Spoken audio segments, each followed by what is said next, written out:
Fala aí galera, Thiago aqui, esse aqui é o Cyber Thiago canal e o papo hoje é sobre a terceira temporada da série Stranger Things. Só alguns comentários aí sobre o que eu achei dela, beleza? Chega mais aí, fora teorias da conspiração aí. Mas esse cara vai deixando aquele seu like e faz aquela inscrição pra dar uma moralzinha pra gente aí de boa, beleza?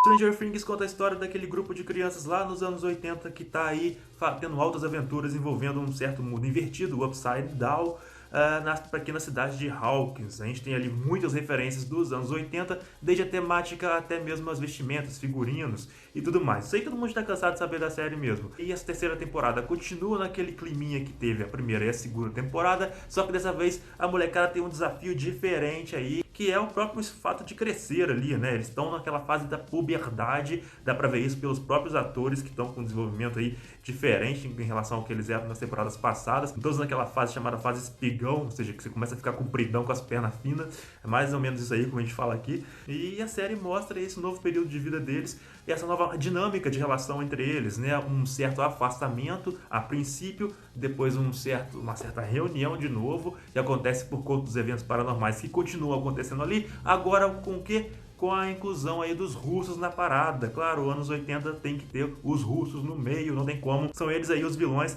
dessa temporada, somados ao próprio Demogorgon, aquele monstrão master lá, que pertence ao Upside Down, ou mundo invertido, lado invertido ali, né? Nessa terceira temporada a gente consegue ver aí núcleos bem divididos de personagens e um novo squad formado aí pelo Steve, o Dustin e mais a garota, filha da Uma Thurman lá, que eu esqueci o nome aqui agora, que trabalha naquele shopping que é o principal cenário novo ali, que aparece na cidade, trazendo aí outras questões comuns aos anos 80, como o crescimento dos shoppings falindo centros de cidades, uma mudança da dinâmica ali do comportamento econômico e urbano que estava acontecendo nos Estados Unidos nos anos 80. E esse shopping, cara, ele existe de verdade, ele fica na cidade de Atlanta. Claro que eles fizeram algumas modificações, colocando lojas ali com marcas dos anos 80 e dando todo aquele estilo pós-moderno que mistura clássico com neon, que era comum a gente ver em arquitetura, principalmente em arquitetura comercial aí dos anos 80. Outro destaque aí dessa terceira temporada é a Erica, a irmã aí do Lucas, que junto com o Dustin e mais o Steve e a filha da Uma Thurman, acaba descobrindo secretamente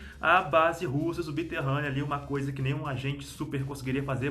Também trabalha ali por meio desses personagens, principalmente do Steve, aquela questão do pós-período de aula, quando você é recém-formado da escola e ainda não entra pra faculdade, tá naquela questão ali do que fazer da vida naquele momento, onde você meio que fica nesse período de transição, se sentindo fracassado por talvez ainda não ter achado o seu caminho, né? Essa temporada trabalha bastante essa questão do descompasso que existe em fases diferentes da vida, como por exemplo o Will, nesse descompasso com a puberdade dos colegas dele, e que ele ainda tá naquela questão de joguinhos e tudo mais, enquanto todo mundo está querendo namorar, e o Steve, que tá nesse descompasso de não tá tendo uma faculdade, não tá tendo um futuro planejado, enquanto os outros colegas deles de escola que se formaram já parecem ter um futuro pré-definido ali, né? A série é muito eficiente nessa atmosfera oitentista, por meio de cenografia, como fica o caso desse shopping, como também na questão de trilha sonora, que continua aí sendo muito boa, um destaque à parte, fora, claro, os efeitos especiais e toda aquela questão do enredo ali que a gente vê.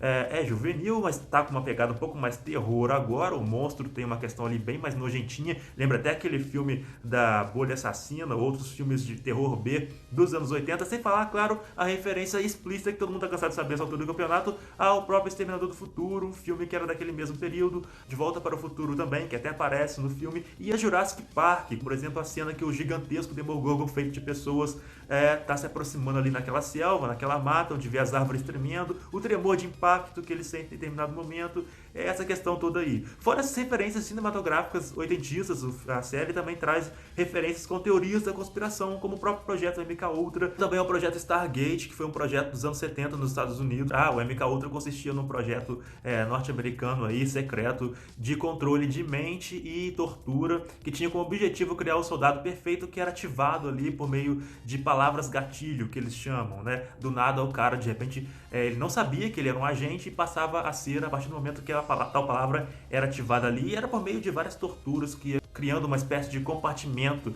Eles compartimentalizavam a mente dele em várias personalidades por meio desse projeto horroroso aí, E dentro dessas personalidades ele tava um agente super foda, super massa aí, que seria o super soldado ou super agente, onde nem o próprio cara teria noção que ele era um agente, né? Talvez isso tenha acontecido com esse cara que eles colocaram na série aí, imitando o Exterminador do Futuro, já que ele tem uma característica bem desumana de ser ali, como se realmente não pensasse em nada, agisse como se fosse programado mesmo. Embora ele esteja do lado russo e na vida real esse projeto foi aplicado, pelo menos parece ter sido aplicado aí pelos Estados Unidos, né? Beira um pouco a teoria da conspiração, mas a CIA chegou a admitir que realizou uns projetinhos semelhantes a esse aí. Sem falar no projeto Stargate, que é um projeto que utiliza paranormais para poder fazer pesquisas de inimigo ali, né? Que é um processo chamado visão remota, que é exatamente esse que a Eleven faz quando tá querendo achar alguém. Então ela coloca aquela venda preta e acha a pessoa ali paranormalmente. E esse projeto foi criado nos anos 70 por dois cientistas, o Howard Puthoff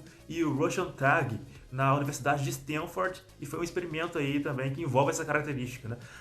Essa terceira temporada traz uma outra inovação, uma outra referência à teoria da conspiração, que é aquela que fala sobre embaixo do misterioso aeroporto de Denver, que é um aeroporto novo construído agora nessa década aí passada nossa, que dizem toda uma teoria de que existe uma base subterrânea gigantesca embaixo dele, né?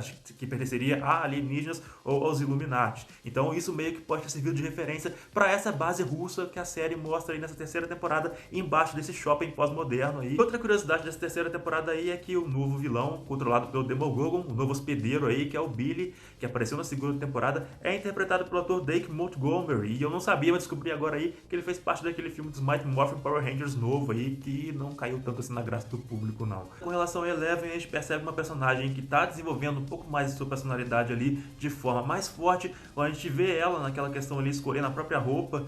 Só que, porém, a gente vê uma Eleven um pouco mais fraca paranormalmente falando em relação à segunda temporada. A gente vê ali que, apesar dela ter usado muita força e conseguido ter um monstro gigantesco, ela tá começando a ter um pouco de perca dos seus poderes, né? Eu acho até que ela teve mais presença na segunda temporada do que teve agora, quando ela tava naquele visual ali, naquela skin Dark Eleven, e nessa ela tá mais uma garotinha realmente normal nos seus 15 anos de idade ali, o que para personagem é muito bom, mas, porém, para a história parece que ela deu uma enfraquecida, não sei.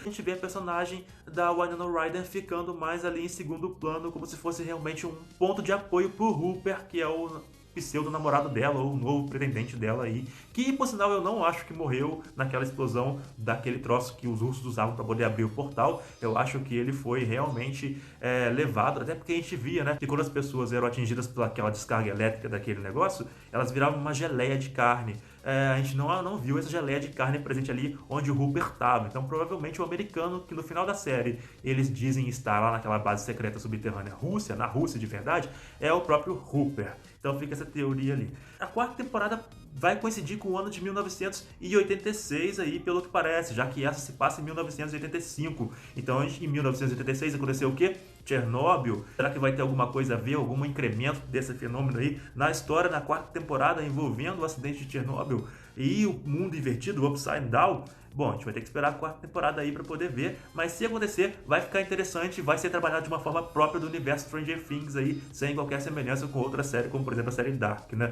Mas, cara, a série continua numa dinâmica bem gostosa de assistir por conta da composição toda no geral. A trilha sonora, figurino, o enredo que é muito interessante e espera aí agora a quarta temporada, né, cara? Bora lá pra poder assistir.